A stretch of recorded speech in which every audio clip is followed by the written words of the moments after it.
Estamos haciendo una serie sobre lo que significa el Evangelio en nuestra vida y nuestro texto de hoy será todo el capítulo 2 de Filipenses. Si bien voy a concentrarme al final del capítulo 2, pero creo que es necesario leer desde el principio, porque el texto del capítulo 2 al principio de Filipenses, lo pueden ir buscando en sus Biblias, notarán que es muy navideño este capítulo.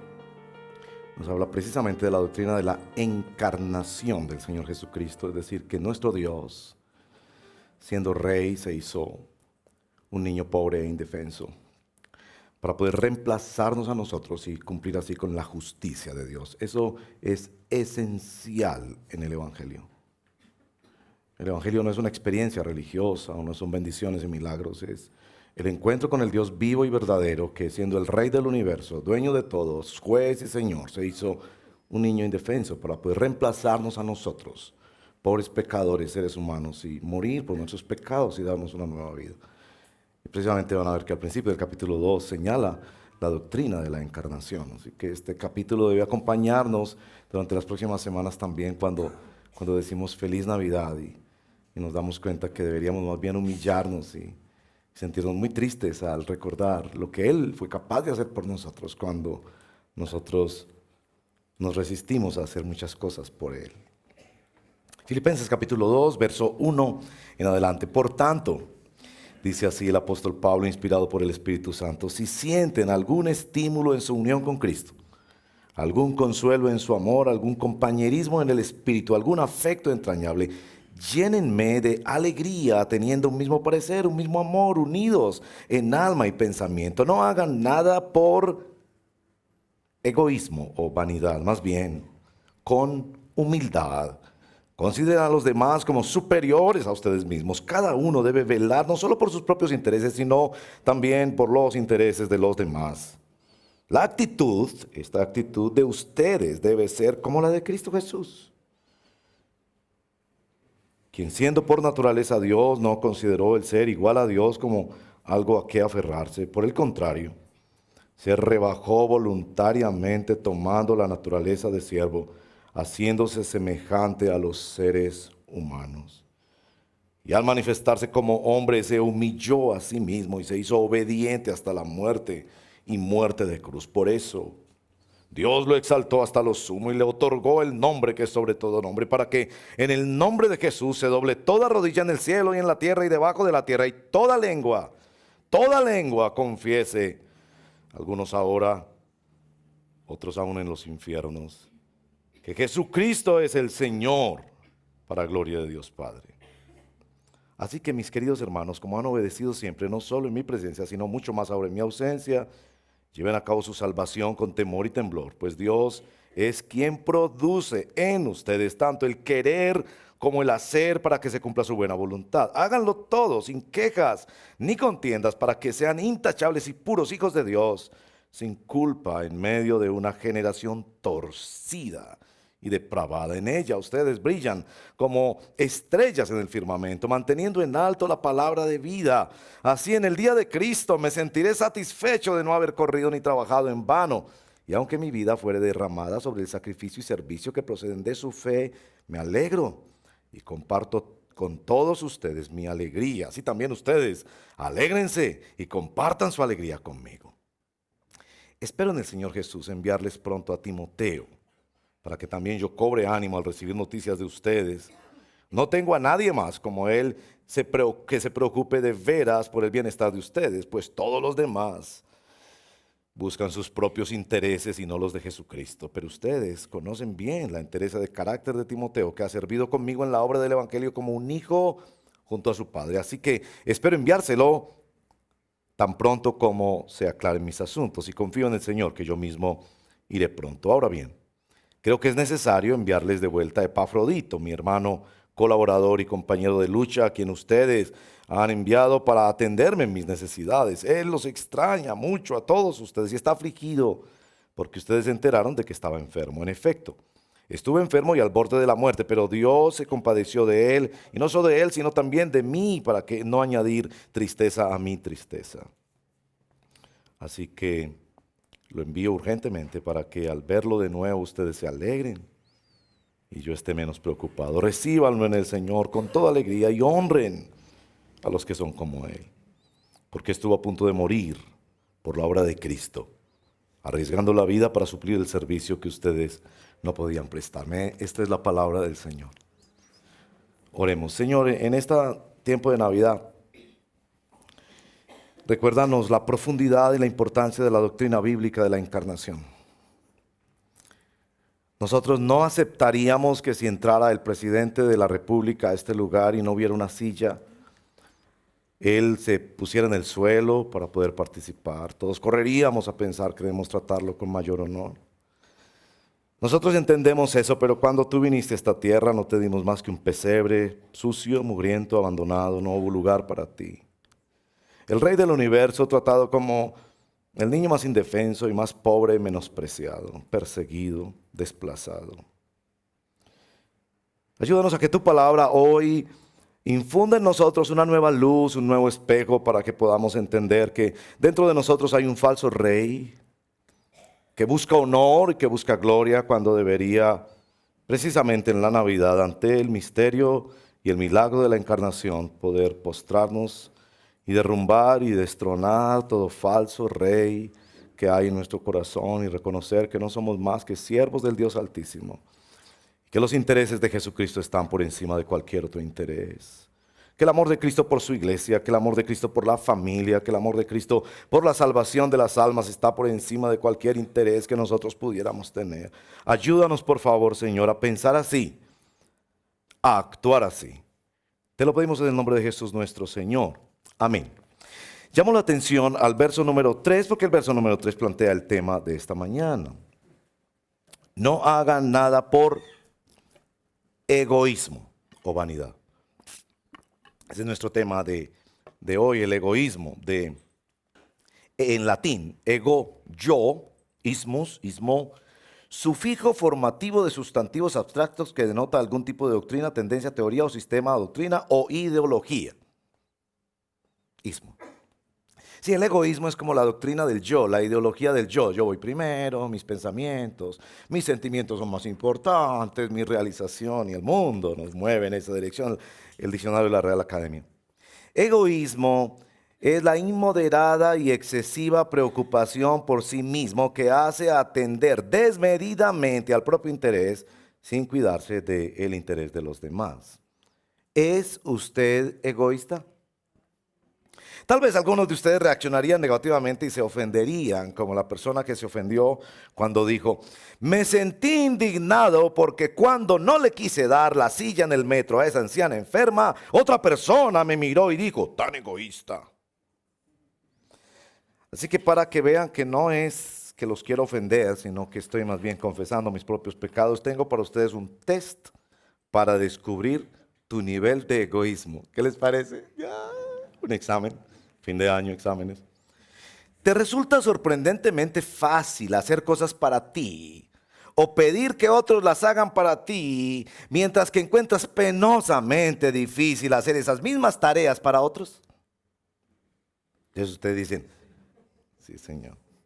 En casi todos tus conflictos relacionados descubres que piensas que tus sentimientos y necesidades son más importantes que los de los demás.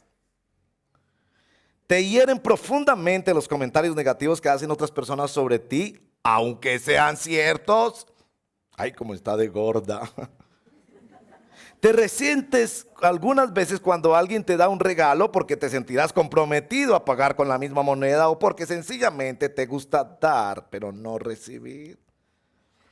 Tienes la tendencia a echar la culpa a otros, aún solo en tu pensamiento, más que admitir la tuya primero. Tienes la tendencia a pensar que tus ideas son mejores que las de aquel que está hablando, o sientes que tus ideas no valen para nada y por eso te lamentas interiormente por no ser dotado como otros. Te preocupa en una conversación que una persona hable demasiado de sí misma y no te dé oportunidad a ti de hablar un poquito sobre ti. Te encanta, aunque sea secretamente, ser el primero que lo publicó en Facebook. ¿Te cuesta compartir algo con otras personas, especialmente si no son de tu círculo más cercano? ¿Te cuesta verte al espejo en una foto o cuando te ves feo o fea, tanto como que te gusta contemplar y difundir una foto donde quedaste muy bien. Cuando ves una foto de un grupo en el que estuviste, eres la primera persona que buscas para ver cómo quedaste. Notas que tus relaciones interpersonales son utilitaristas, ya sea porque te dejas usar o porque otros te usan. Te molesta que a otro le den demasiada atención mientras que cuando te la dan a ti no te preocupa. No te gusta que te den atención porque sientes que no vas a gustar. Te ocupas más en pensar qué vas a responder que en escuchar lo que el otro está diciendo. Tratas de influir en la opinión de los demás para que piensen lo que tú opinas sin considerar seriamente otros argumentos. Se te hace más fácil ver el egoísmo en otros que en ti mismo. ¿Crees que eres mejor que la mayoría de la gente? ¿Te sientes incómodo cuando no eres el centro de atención? ¿Te gusta hablar de ti mismo? Bueno, nos encontramos de nuevo sobre ese asunto del ego inflado, el ego desinflado, pero ¿qué dirías sobre ti? ¿Eres egoísta? ¿Luchas con el egoísmo? Bueno, nuestro texto nos plantea algunos temas sobre eso, el verso 4 y el verso 21. Mírenlo conmigo, por favor. Verso 4. Cada uno debe velar no solo por sus propios intereses, no nos está llamando al masoquismo, sino también por los intereses de los demás. Verso 21. Pablo se lamenta, no tengo a nadie más que como él se preocupe de veras por el bienestar de ustedes. Verso 21, pues todos los demás buscan sus propios intereses y no los de Jesucristo. Y sí, nosotros sabemos que somos capaces de interesarnos por otros, como la madre que se saca la comida de la boca para darla a su hijo, pero es porque es su hijo. No haría eso por un niño que no sea su hijo. Entonces nos damos cuenta que muchas veces aún nuestra generosidad no es más que egoísmo disfrazado. Verso 15, aparece esta palabra en el verso 15, que estamos en medio de una generación torcida. A propósito de esa palabra torcida, en griego es la palabra escolios. Es la palabra de donde viene la enfermedad de la escoliosis, la desviación o la torcedura o la inhabilitante movimiento desvío de algún miembro, especialmente de los huesos. Lutero, tomando una frase que originalmente la enseñó San Agustín, dijo que el ser humano nace incurvatus in se, en latín, curvado hacia sí mismo. Que nuestro problema humano no es que vivimos en una sociedad o nuestra familia no fue rica o no nos educó, es que nosotros mismos tenemos un problema serio en que estamos curvados hacia nosotros mismos. El texto de hoy que quiero exponer es solamente el verso 19 al verso 30 y lo que hace Pablo es presentar dos ejemplos. El ejemplo de Timoteo y el ejemplo de Epafrodito. Y vamos a ir avanzando en este estudio porque son dos ejemplos de dos personas que aprendieron cómo luchar con su egocentrismo a partir de el modelo y el motor que es Jesucristo y su encarnación. Como podemos en primer lugar entender por qué es tan importante esta clase de ejemplos y por qué Pablo lo pone aquí. En segundo lugar, qué fue lo que esas personas hicieron. Y en tercero, cómo podemos nosotros practicarlo en nuestra iglesia. Primero, ¿por qué Pablo incluye estos ejemplos? Estudio bíblico, ¿no? Generalmente cuando Pablo iba a decir que iba a enviar a alguien o iba a pedir un favor o algo, lo dejaba para el final de la epístola, ¿no es cierto? Al final de la epístola, saludos, solicitudes, voy a enviar a Julano y voy a pasar por allí, voy a ir en el invierno, etcétera, etcétera. ¿Por qué específicamente decide poner estos ejemplos aquí? En el capítulo 3, verso 17, ustedes leerán: hermanos, sigan todos mi ejemplo y fíjense en los que se comportan conforme al modelo que les hemos dado. Un sine qua non del cristianismo es que enseñamos, discipulamos, formamos a través del ejemplo. El cristianismo no es una teoría. El cristianismo es un estilo de vida, una forma de vivir, y debemos preguntarnos por qué Pablo considera que es tan importante poner delante de la iglesia, de hecho enviar, porque está enviándolos a dos hermanos, a Timoteo, que parece que no lo conocían, y a Epafrodito, que era bastante conocido, para decirles: hermanos, esto es lo que tenemos que hacer si vamos a enfrentar el demonio que hay dentro de nosotros y que se llama egoísmo, la doctrina del yo, la ideología del yo que nos carcome como un gusano y que se mete aún en nuestras mejores obras, aún en nuestras mejores intenciones, aún en todos nuestros planes. Ahí está el gusano de nuestro egocentrismo. Bueno, Pablo piensa que estos ejemplos son muy importantes, en primer lugar, por la situación.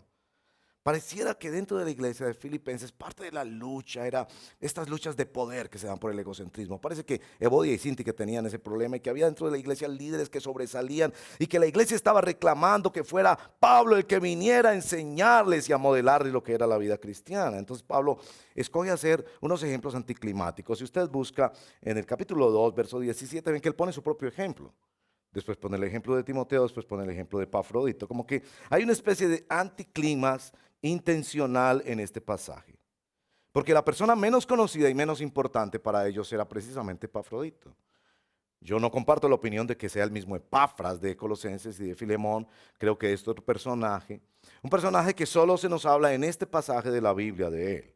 Algunos historiadores piensan que sencillamente era un diácono de la iglesia, un servidor, que habían escogido para que fuera a ayudar a Pablo en la cárcel, a facilitar algo de sus alimentos, ayudarle en su enfermedad, a ser el mensajero que llevaba y traía las cartas de Pablo. No era el gran pastor que llegó a ser Timoteo, ni mucho menos el gran apóstol Pablo, pero es la persona que Pablo enfatiza más aquí. Está tratando de comunicar que precisamente honrar a otros es un ejercicio de luchar contra nuestro propio egocentrismo. Bueno, había algo de pedagogía, porque cuando uno ve el ejemplo de Cristo, que siendo igual a Dios, no se despojó y todo este vaciamiento de Cristo, uno dice, oh, maravilloso ejemplo de Cristo, pero yo no soy Cristo.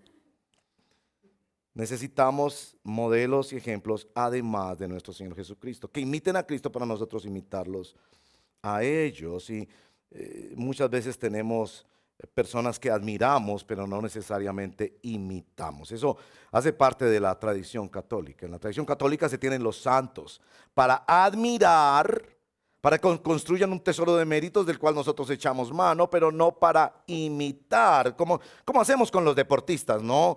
Queremos ver a Messi jugando maravillosamente fútbol, pero nosotros recostados en un cojín, cómodamente. No queremos imitar a Messi, queremos solamente admirarlo. Y Pablo quiere decirles, bueno, aquí hay personas que ustedes pueden admirar, pero que también pueden imitar. Evidentemente había la necesidad de mostrarles modelos de cómo luchar en este proceso de la santificación progresiva. Ya nos ha dicho el Señor que nos ocupemos en nuestra salvación con temor y temblor. En este mismo capítulo 2, ¿cómo es ese trabajo por nuestra santificación progresiva? El domingo pasado el pastor Efraín, porque yo lo vi por internet, nosotros pasamos las prédicas por internet y él decía que la santificación progresiva, escuche bien la frase que él usó, consiste en la remoción de la contaminación moral que permanece en el creyente. Mi hermano y mi hermana en Cristo, si tú eres creyente en el Señor Jesucristo, hay un remanente de carnalidad, de mundanalidad, de pecado en tu vida, y el trabajo de Cristo es removerlo. Famoso teólogo en la historia puritano dijo, Dios no tiene interés en ofender tu ego, Dios quiere destruirlo. Ahora, ¿qué tenían estos hermanos que necesitaban seguramente ser enseñados en cómo Dios va removiendo y ayudándonos a luchar con nuestro egoísmo? Y yo espero que tú llegues a tu casa esta tarde y cuando tus familiares que posiblemente no siguen al Señor te pregunten, bueno, ¿qué pasó en la iglesia hoy? Algún milagro extraordinario. Y usted le diga, me dijeron que yo soy egoísta. Y creo que eso es extraordinario porque yo tengo la sospecha que los cristianos somos más egoístas que el promedio de la población. Esa teoría de ser hijos del rey, de demandar, de decretar, esa idea extraña al evangelio y contradictoria a la fe, en la que las personas parecen encontrar en la religión evangélica una forma de frotar la lámpara maravillosa para cumplir todos sus sueños y suplir todas sus necesidades. Como que llegamos al cristianismo evangélico y nos sentimos que somos el sol del universo. Y ahora tenemos pastores que nos sirven y oran por nosotros. Dios que nos ayuda. Toda la Biblia que nos da promesas y que nos tapiza el mundo de felicidad. ¿No les parece que los cristianos luchamos más con el egoísmo que los demás? Bueno, ¿qué fue lo que estas personas hicieron para luchar con el egoísmo? Bueno, voy a mencionar 5 cosas, pero creo que hay muchas más. Y lo que voy a hacer es extractar algo de lo que nos cuenta en este capítulo 2, verso 19 en adelante, sobre Timoteo y Epafrodito. Lo primero que ellos hicieron fue poner sus ojos en Jesús. Evidentemente, el capítulo es diseñado para que arranque en la persona de Jesús. De hecho, en el capítulo 2, ahí mismo en el verso número 5, la actitud de ustedes debe ser como la de Cristo Jesús. Es decir, Él es el motor y el modelo de todo este asunto, de la humildad que va reemplazando y tomando lugar y preponderancia sobre el egocentrismo que nos es natural, que nos es una inclinación propia de nuestra naturaleza, como decía bellamente Claudia en su oración, de esta naturaleza pecaminosa con la que todavía nosotros luchamos. Es muy interesante porque es precisamente el milagro y el misterio de la encarnación el que hace posible que todos los milagros ocurran hasta la ascensión, donde se nos dice Jesús está sentado en el trono y es nuestro ayudador, es nuestro intercesor, Él trabaja en nuestras vidas. Así que estas personas no estaban más que enfocándose en ser como Cristo, no estaban siendo humildes para que les dieran premios de humildad. En segundo lugar, estas personas escogieron tareas sencillas, ejecutadas anónimamente, que les permitían aprender a ser segundos. Aprender a ser segundo. Están repartiendo la cena de la Navidad. ¿Serías capaz de dejar que otros coman antes que tú? Están pensando en los regalos y los aguinaldos. ¿Estarías dispuesto a pensar más en dar que en recibir? Están repartiendo los ministerios. ¿Estarías más dispuesto a un ministerio que no se ve que aquellos que son visibles y aplaudidos y que ya tienen su recompensa? En el caso de Timoteo, acompañar al gran apóstol Pablo. Yo creo que cuando Pablo llegaba a un lugar ni siquiera se daban cuenta que Timoteo estaba ahí.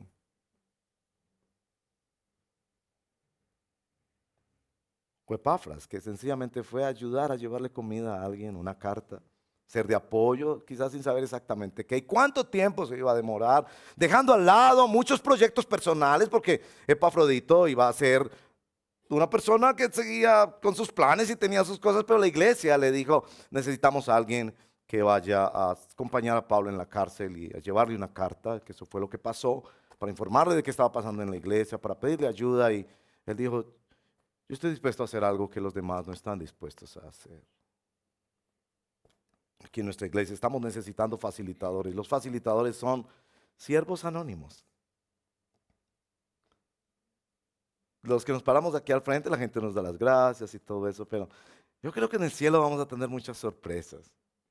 Cuando venga el tiempo de las recompensas, son esos servidores anónimos que ejecutan tareas sencillas pero cruciales para el avance de la obra de Dios. Sin Epafrodito no tendríamos la carta de los Filipenses. Él trae la preciosa, el impacto de más de 2000 años sobre la iglesia, edificando la iglesia.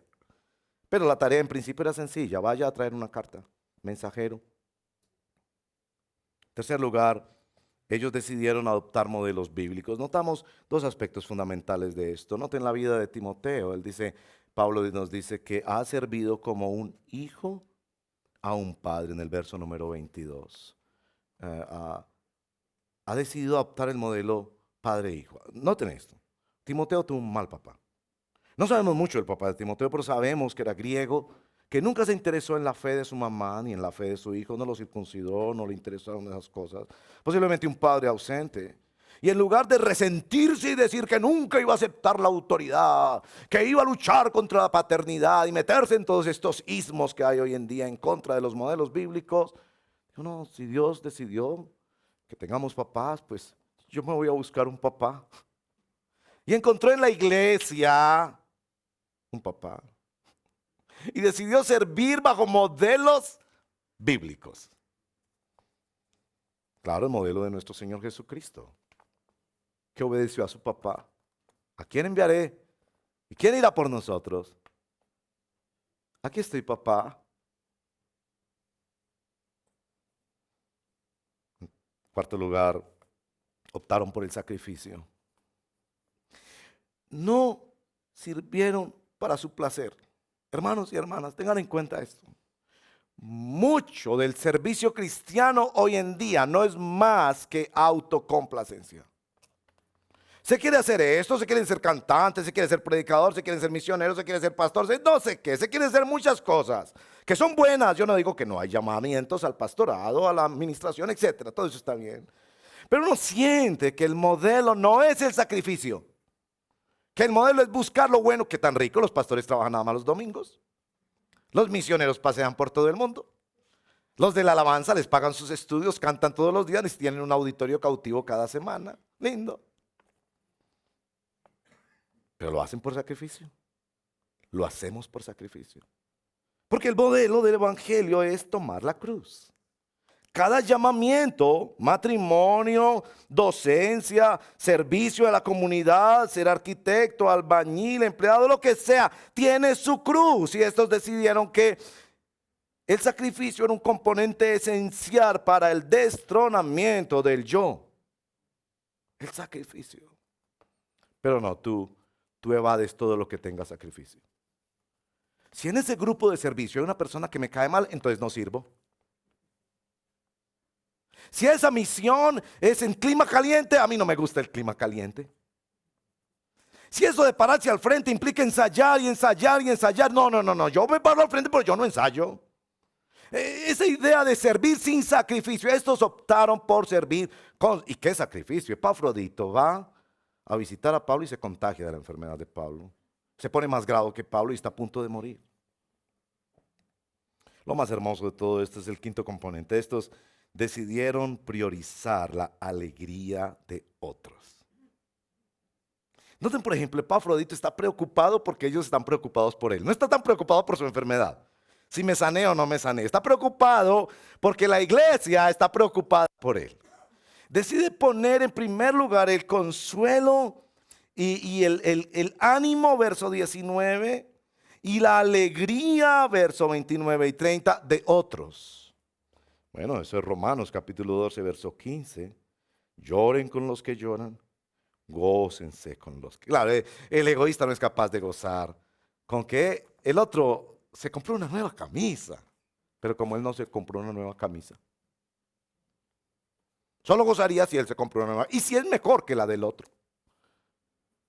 Pero el humilde, el que se deja encaminar por el camino del discipulado de Jesús, qué tan bueno, hermano, que te compraste una nueva camisa. Y no me importa que yo no me la haya comprado, yo me gozo con que tú tienes, Dios te dio tu casita, ahora tienes un carro, y qué tan bueno que tienes trabajo, aunque yo sigo orando por mi trabajo. ¿Se dan cuenta? Decide escoger la alegría del otro, el sentimiento del otro. Ustedes saben muy bien. El veneno que aparece en todos los conflictos interpersonales es el egoísmo. Mis sentimientos son más importantes que los de mi esposa. Problema matrimonial. Mis sentimientos son más importantes que los de mis hijos. Mis pensamientos, mis opiniones, mis miedos, mis deseos, mis planes son más importantes que los de mi esposo. Conflicto. Y hasta que no hay uno que está dispuesto a ceder, a negociar, a humillarse. Por eso para Pablo es tan importante poner ejemplos concretos de personas que siguiendo el modelo de Jesús, pusieron sus ojos en él, tomaron de él la fuerza, tomaron la iniciativa de hacer cosas sencillas, aunque fueran anónimas, se siguieron en los modelos bíblicos, sacrificaron y priorizaron la alegría de otros. ¿Cómo les parece, pues? Ahora uno se pregunta, bueno, ¿y nosotros qué? ¿Qué vamos a hacer nosotros aquí en el redil? ¿Cómo vamos a lidiar nosotros aquí en el redil con ese tema? Nosotros tenemos conflictos entre nosotros. Esto no es una iglesia perfecta. Somos una vasija de barro. Y entonces cuando en la lista a mí no me mencionan, yo me resiento. Yo me resiento. Porque mencionaron al pastor Cristian y al pastor Efraín. Oye, ¿y dónde estaba yo? Yo no salí en la foto. Sí, ¿y cómo lidiamos con eso? ¿Dándonos garrote unos a otros? Diciendo, usted es más egoísta que yo, entonces sánese usted primero. ¿Qué debemos hacer? Bueno, yo me puse a investigar sobre este asunto y pensé, bueno, Pablo, ¿de dónde sacó esto? ¿De dónde sacó esto de poner modelos, de guiarnos en aprendizajes con modelos ejemplarizantes? En el verso 5, Pablo nos dice, la actitud de ustedes debe ser como la de Cristo Jesús. Y esta es mi sospecha, yo sé que es una sospecha, de esas sospechas llaman los técnicos sospechas exegéticas, y es que Pablo está pensando en un texto de los evangelios. Específicamente, está pensando en lo que está narrado en Mateo capítulo 11, verso 28 al verso 30. Mateo capítulo 11, verso 28, donde precisamente Jesús dice, aprendan de mí que soy manso y apacible o humilde de corazón. Leámoslo. Mateo 28, 11, verso 28 al 30. Vengan a mí todos ustedes que están cansados y agobiados, y yo les daré ¿qué? Noten esto, los llama a descansar. Noten esto, pero les ofrece un yugo. Siempre miren esas cosas en la Biblia, porque son como pequeñas paradojas que los textos nos dejan para invitarnos a pensar. Vengan a mí todos ustedes que están cansados y agobiados, y yo les daré descanso. Pero para que descansen, carguen con mi yugo. Eso de que carguen con mi yugo es que hay otros yugos. Y aprendan de mí. ¿Qué es lo que debemos aprender de él? Tal vez eso no se yo a entender de qué yugo se está hablando. Somos liberados de un yugo y somos pasados a otro yugo. ¿De qué yugo nos está hablando? Tal vez esto nos ayuda cuando nos dice, aprendan de mí, pues soy apacible y humilde de corazón. Y regresa al tema del descanso. Y así encontrarán descanso para nuestras almas. El aprender a ser humilde y apacible nos lleva al descanso del alma. Y entonces en el verso 30 nos afirma, es que mi yugo es suave, debe leerse, es más suave. Y mi carga es, debe leerse, más liviana. Porque él está comparando con otro yugo. El yugo que los tiene cansados. ¿De qué están cansadas estas almas? Yo creo que están cansadas de su lucha y caída permanentemente en el orgullo y en el egocentrismo.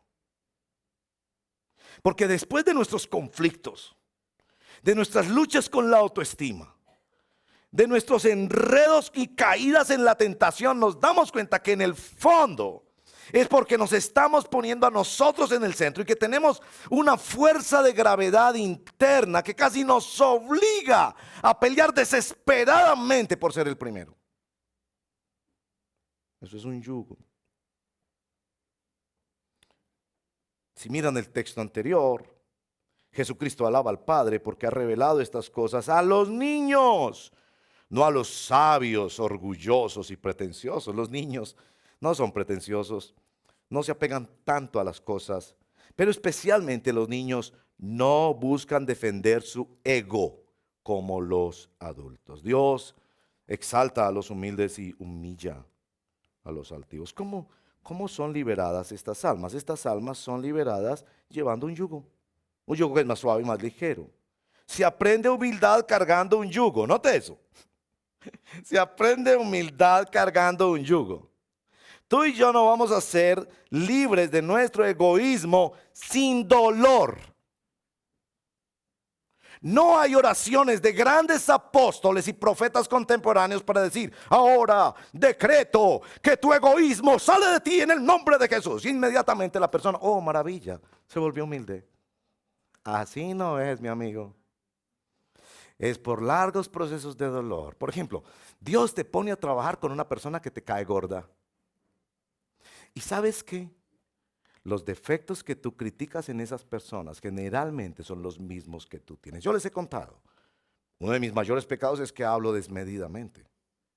Y cómo odio estar al lado de personas que hablan desmedidamente, porque son un espejo para mí. Me están señalando, me están diciendo, ¿ves cómo se siente de mal? ¿Ves tanto que te han aguantado a ti? ¿Ves lo difícil que es estar al lado tuyo, queriendo gobernar todos los argumentos?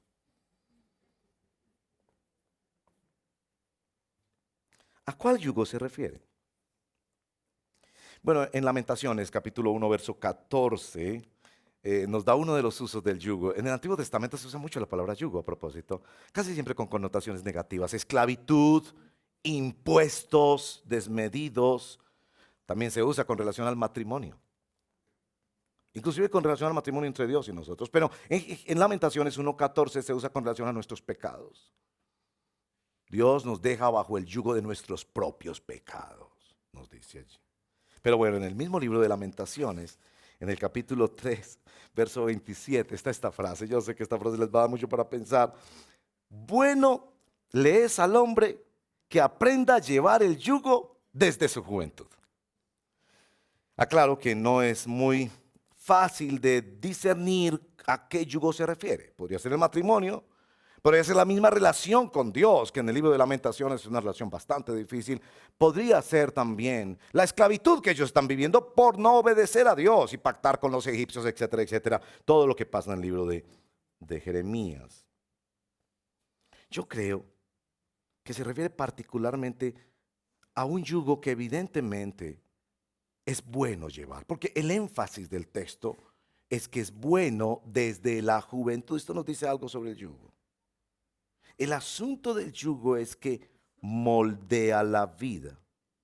Aquí Jesús está ofreciendo otro yugo. No está ofreciendo el yugo de los impuestos ni esas cosas. Está ofreciendo su yugo, que es un yugo que Él mismo ha tomado. ¿Se acuerdan de Filipenses capítulo 2? Él mismo ha optado por el camino de la humildad, de la total entrega, de poner en primer lugar las necesidades de los demás. Por eso una frase poética muy bella que recuerdo alguna vez verla escrita en una pared. Jesucristo, el hombre para los demás.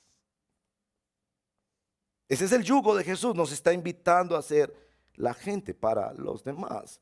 Pero este no es un yugo que se lleva estando debajo, sino estando al lado. Los agricultores dicen que para la yunta y el trabajo en la tierra, en la agricultura, muchas veces ponen un buey o otro animal veterano al lado de uno joven. Muy interesante. Jesucristo te invita a tomar el yugo que Él ya tomó. Él es el veterano, Él es el campeón. Y está dispuesto a andar con nosotros, que caemos una y otra vez en nuestro egoísmo, para que caminando con Él y optando por sus caminos de discipulado, vamos teniendo el poder del Espíritu Santo para no ser gobernados por nuestro egoísmo, sino ser gobernados por el amor a Jesucristo, por el yugo de Jesucristo. La palabra conyugué es un matrimonio que se lleva con Jesucristo. Es decir, tú tienes solo dos opciones. Tienes la opción de vivir bajo la tiranía del yugo de tu egoísmo, o puedes optar para vivir bajo la soberanía del yugo de Jesucristo, quien está dispuesto a morir por ti, resucitar por ti, ascender para gobernar tu vida y llevarte a una vida diferente. Eso es el Evangelio.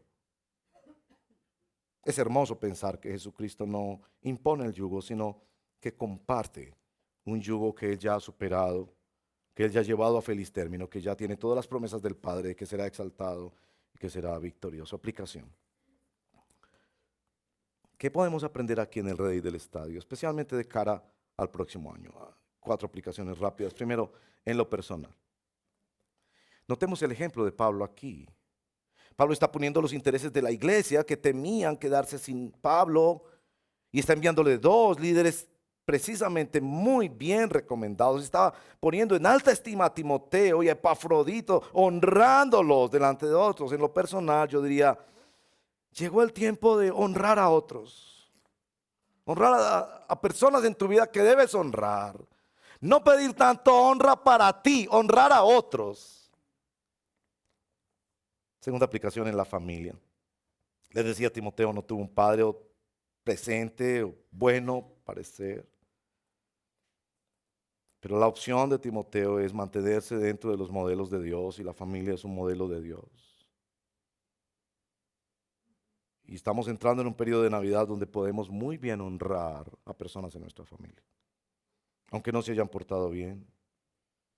Estamos entrando en una época donde a veces hay muchas peleas, los mayores índices de violencia se dan en estas épocas donde supuestamente se pasa más tiempo con la familia. Será un tiempo donde podemos aprender a buscar, conciliar, adaptarnos, humillarnos, ceder, negociar, buscar la reconciliación. Seguimos el modelo de nuestro Señor Jesucristo, tomamos su yugo. En tercer lugar, la iglesia. Es claro que Pablo no está pensando en que pongamos los intereses de los demás en una forma idolátrica o servil. Como la madre de familia que no se preocupa ni siquiera de sí misma, que ve como su salud se desmorona, su matrimonio se acaba por esa ocupación idolátrica que tienen sus hijos. No es eso lo que Pablo está planteando. Evidentemente en el versículo número 21 Pablo está hablando de los intereses de Jesucristo. Y aquí quiero decirte eso. Los intereses mayores de Jesucristo se relacionan con su pueblo. Yo sé que al Señor Jesucristo le interesan los niños pobres de África, las crisis internacionales, la injusticia social, y algo está haciendo para eso. Y está moviéndonos para eso. Pero nada le interesa al Señor Jesucristo más que el bienestar de su pueblo. Ama la iglesia aunque te haya herido. Perdona las iglesias que te han herido. Estos siervos decidieron servir a la iglesia. Epafrodito fue enviado por la iglesia. Él no se separó de la iglesia para servir. Él sirvió como miembro de la iglesia. Él amó la iglesia. Se entregó por sus hermanos, por los que ya eran sus hermanos y por los que podrían ser sus hermanos. Y eso nos lleva a la última aplicación. Nuestra ciudadanía terrenal. La evangelización se fundamenta en poner los intereses de otros por encima de los nuestros. Es decir, yo no soy llamado a evangelizar solo los que me caen bien. O no soy llamado a evangelizar solo cuando me aceptan. Porque yo sé que su mayor interés, aunque él no sepa, como los niños que no saben que es mejor tomar sopa que comer golosinas. Yo sé que mi vecino ni siquiera le interesa porque él piensa que ni siquiera hay infierno y ni siquiera hay cielo. Él vive así, pero yo sé que lo hay. Y yo sé que la única victoria sobre el pecado y sobre la muerte la tiene el Señor Jesucristo. Entonces que la evangelización se fundamenta en la compasión que me hace poner los intereses, el bienestar de esas personas por encima del mío. Pero no, yo no los evangelizo porque como no me saludan, como de pronto se enojan si yo les menciono a Dios, cielo, infierno y piensan que ¡oh!